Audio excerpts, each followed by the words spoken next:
Nanduwange, I greet you all in mighty name of Jesus Christ. Praise the living God. Salam alaikum, my followers. Thank you so much. God bless you. God give you what you need. Thank you so much. True love will never fail.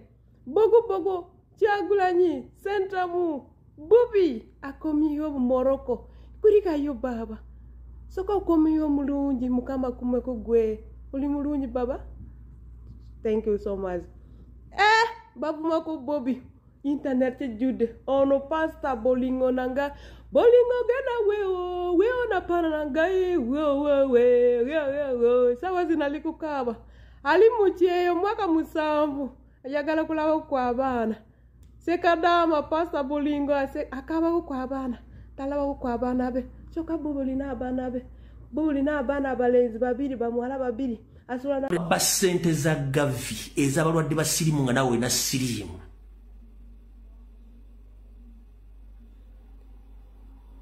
gwe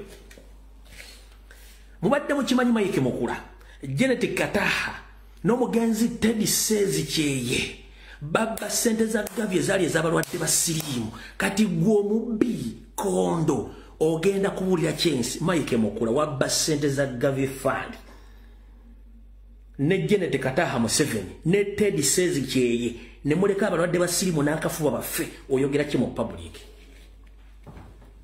Kyagulanyi yali abbye ki Mukula wabba sente za gavi gwe Janet Teddy Sezikyeye kati mwalaba Teddy Sezikyeye olwokuba nti yali munnamawulire ne mumulumba ne mutomesa boda n'afa ne mumuziika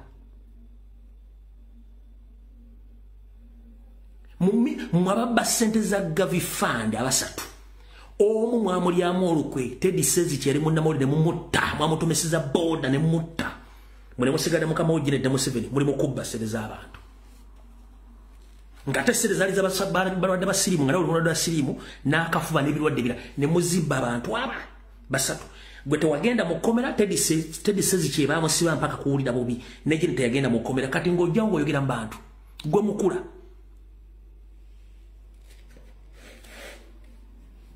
toddamu kwogera mu bantu wano ku ground tulabe bitambula deni tulabe nga tweyongera Museveni wasayininze amateeka naye etteeka liri UN lyagaana okusayininga tewali sayininze no sayininga eri ebikajjo nyongera okujjukiza oyina UPDF amendment bill eri awo oyina okugisayininga oyina okusayininga UPDF amendment bill nyongera okujjukiza etteeka eryo mwapakuka ne muliyisa sayininga etteeka eryo eyo tuveeyo muna Uganda nabagamba Uganda eri mu kintu kye bayita transition okitegera Uganda eri mu transition naye ebintu ebigenda maaso bino ogenda bi interpreting otya okitegera ekintu kino njagala oddeyo olabe video eno olabe video eno kati eno ye part 2 eno video past facts ekintu yakikujjiddeyo bulungi lwaki olaba leero bakuliyetinga ebibiina bino kiva kuki soko oddeyo olabe video eno nga part 1 then ojo olabe video eno number 2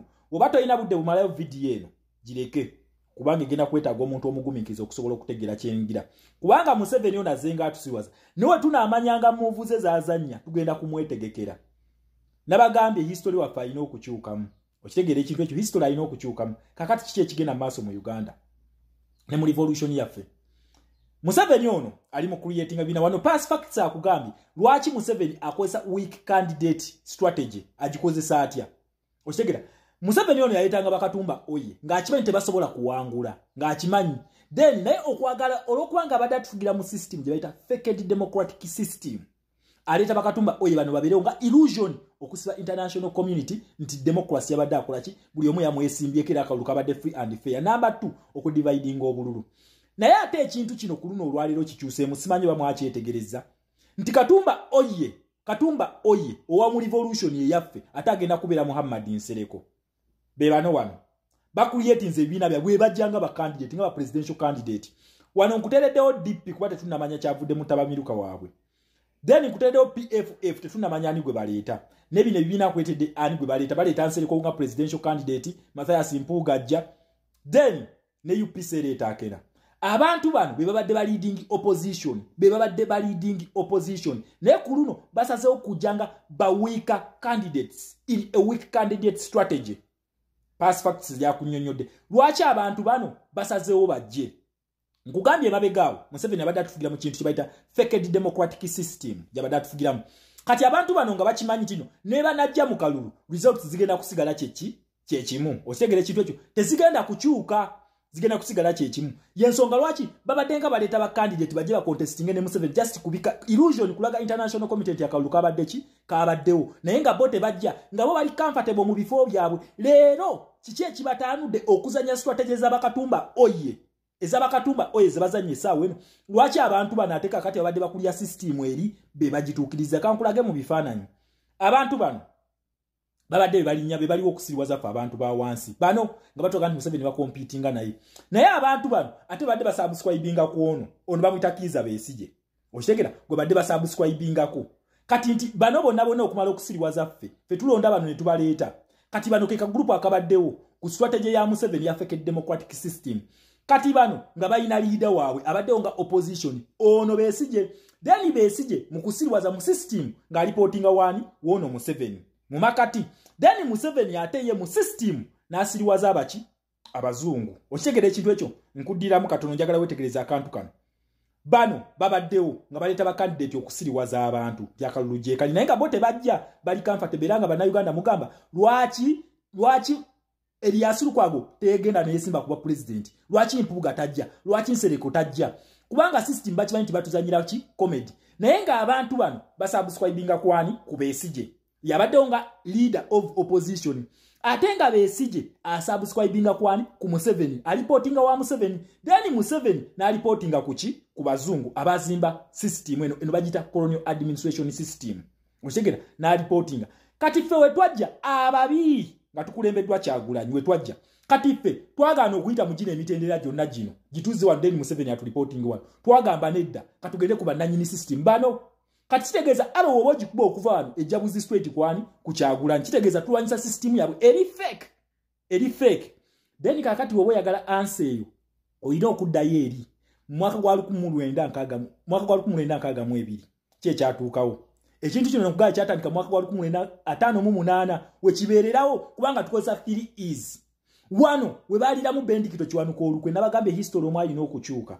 Webaliramu Bendikito Kiwanuka Olukwe wano wafomingibwa UPC KY. Kitegeeza nti system colonial administration system bana abazungu enfuga yabwe gye bali batufuga bo bali bagenda. Then batulekere system eyabwe. System eyabwe abazungu bano gye bayita colonial administration system onakuwaero Museveni gyayita fake democracy. Mwatufugira democracy ow'ekiwanyi abamba muyita fisadi. Okitegera kati wetuze ne tuchallenginga zino wetuchallengize Museveni ne system ye direct foreign policies ez'abaana abazungu essaawa eno ziri mu kulwanagana ne system eya Museveni, zirwanagana na system ya Museveni.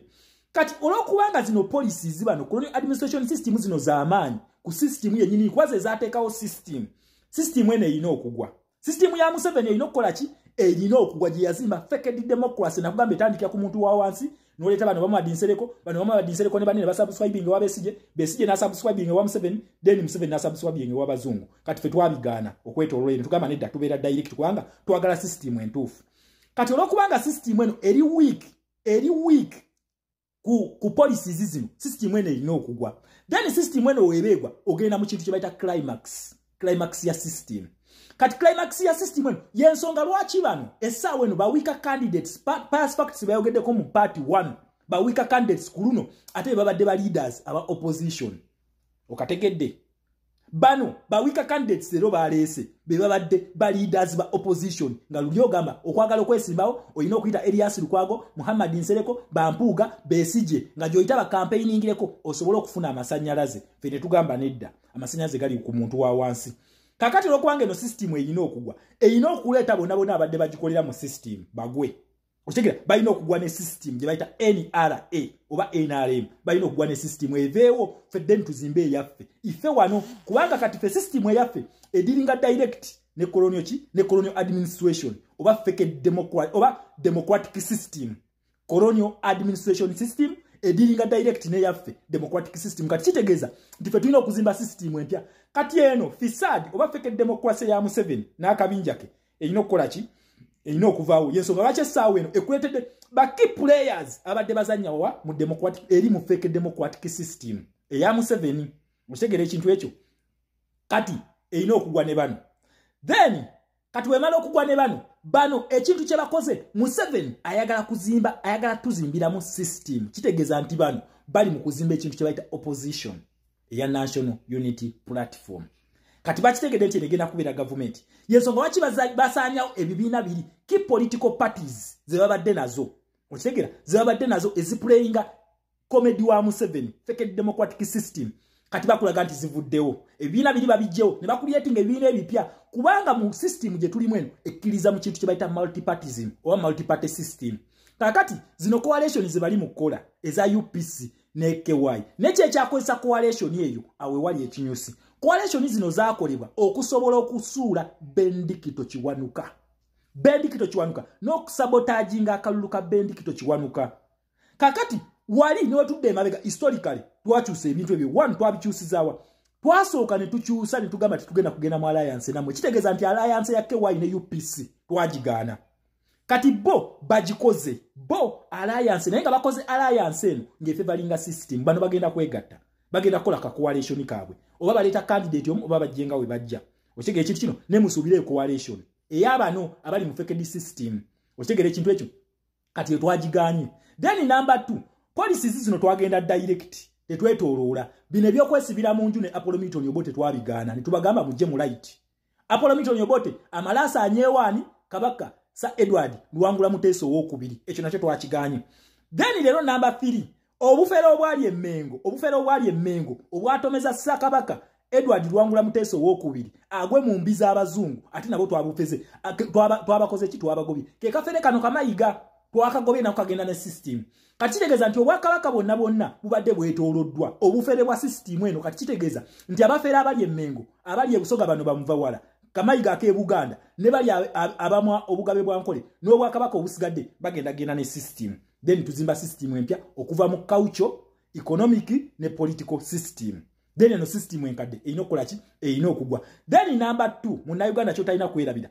Buno obubiina buno bwebafoominza obugenda okujjanga opposition ya National Unity Platform mu new government. Ate ffe bannansi tulina okubulwanyisa. Tubugjewo then tuyoke tutererere ddala kubanga buno bubiina bwa Museveni.